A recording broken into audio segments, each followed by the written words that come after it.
Hello there, I'm Scotty, you're not, and welcome back to... Damn it! I had it on my head, Martial Arts Month. And today we are finishing up the Kickboxer franchise with Kickboxer Retaliation, the seventh and so far final installment in this franchise that could be. A little franchise that could, actually. I mean, come on. You had the classic film from the 1980s, and then you got three sequels that were trying to keep going, right? And then the fifth one, so four sequels, excuse me. They even kept it going with a sequel that had really no connection to the other three, and then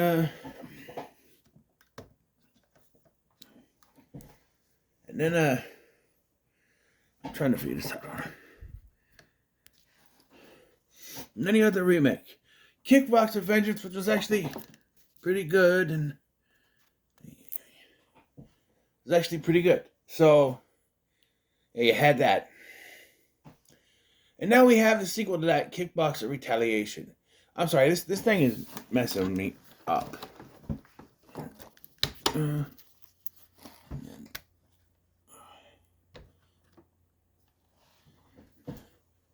that looks better now.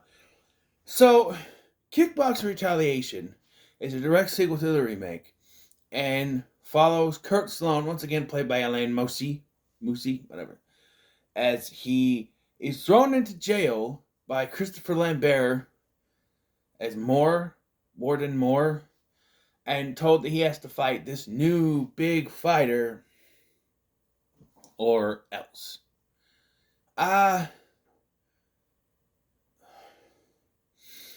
For specific reasons, I had to watch this not all the way through twice, but I had to kind of watch the end of this twice for other reasons. I got distracted. So, here I am. But, this movie it's good. Don't get me wrong. It's one of the better ones. Here's the thing, though.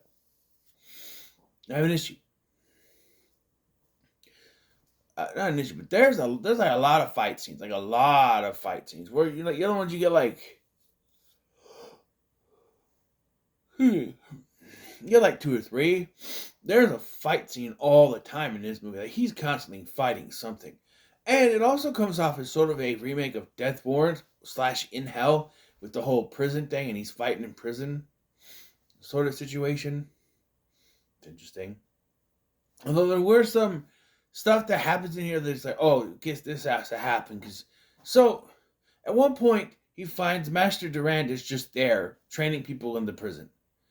Because Moore has told him, you know, so he wouldn't be implicated in the death of Tong Po. So that's the whole thing, is that, so, was it 8 months after the events of the first film?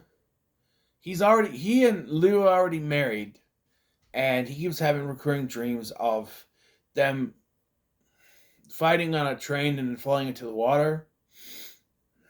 But, he is attacked, brought back to Shanghai, and thrown back in prison for the murder of Tong Po. And he says, hey, Warden Moore, played by Christopher Lambert, who really needs a throat lozenge. He sounds like this the whole movie. Even does the Raiden laugh. Sorry. Yeah, he sounds like this the whole movie. Tells him, hey, you fight my big fighter dude and you can go. I'll let you go, you know, the whole thing, if you survive. And this dude is not just like a big fighter. He is like, let's say, Ivan Drago times a million. He is totally drugged up, totally superpowered type thing. So, you know, he's not going to fight him. And then he just so happens to find that Master Durand is there. And he's blind now because he's blinded by the warden. I don't know. Not that it does anything, because he's blind like Daredevil is blind. He has the sense, you know, which I feel like is also a nod to Kickboxer 2 with the senses thing, because, you know, if you're blind, because your senses sort of thing. So I feel like that's sort of a nod to that, you know, Van Damme wasn't in that movie, but, you know. But he's blind. And then for extra oomph, they kidnap his wife. So now he's being forced to fight this, you know. And now he's no longer. And after a while, he no longer has to be in the prison, so he can train anywhere. Because we need him to be allowed to go places and do things. So he's just allowed to leave the prison to train now. He has this cool fight with Mike Tyson, who's trying to be, tough, but the way he talks, like, I gotta keep a strong, hard hand. It comes off like the guy from Scary Movie 2. This is my strong hand. This is my strong, hard hand. This is my strong hand. It just comes out. This is my strong hand. But, yeah, he has a pretty decent fight sequence against him. And then that's when all of a sudden he realizes that Duranda's there. He's blind now. And find out that Durand has a son named Travis later. Yeah. They begin to do the training. And ends up going back to the same nightclub to fight another fighter. This nightclub from the first one. And he has this time he wins those that are getting his ass kicked. So yeah, he's like, oh, the guy's like, oh, it is a scam. I'm like, no, it wasn't really a scam. You just thought the guy comes back 8 months later and you think that he hasn't trained? Come on. And then it becomes, okay, no, we're there to actually do a distraction and kidnap this dude so he can tell us where the wife is. And then they rescue her, but the big fighter dude, Tong Put, or whatever his name, Mangut, is there. It goes to punch him, but she jumps in the way. He gets punched in the chest or the stomach and gets put in a coma. Yeah, it happens. Not that it matters because she comes out of it pretty fast. Yeah, this movie's not very realistic, especially when we get towards the end. But there's a bunch of fight scenes which are done very well. They're done very well. And what happened to, what's his name, Zavi, or whatever his name is? George St. Pierre. What happened to his character? Why is he not helping? We got Travis. And Mike Tyson is there. And I don't know why he's not back.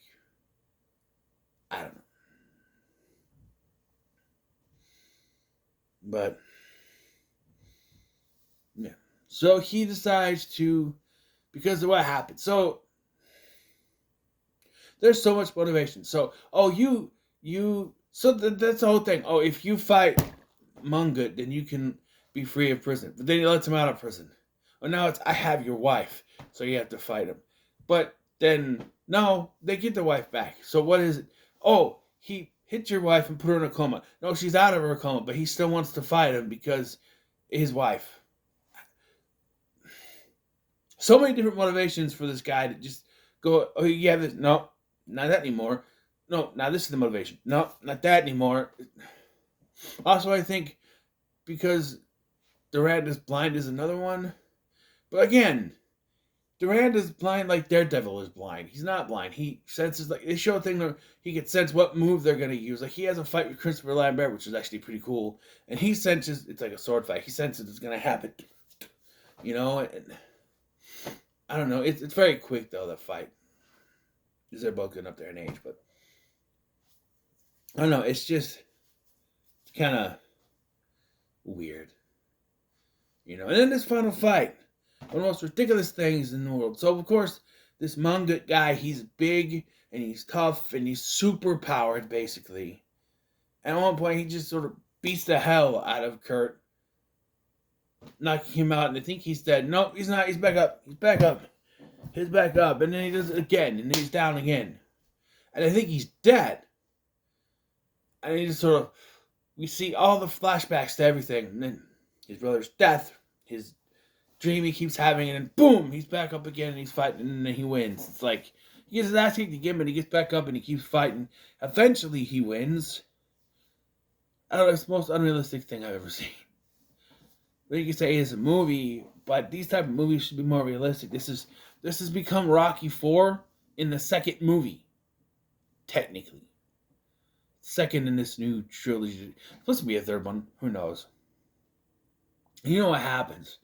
Kurt ends up winning, because of course he does. And they celebrate, and the movie ends. There's some stuff in the credits, but, who cares? This was fine. I'll give it a middle of the road. It's nothing really work. Like, sure, check it out. If you watched Vengeance, I would watch this one to follow it up and find out what happens.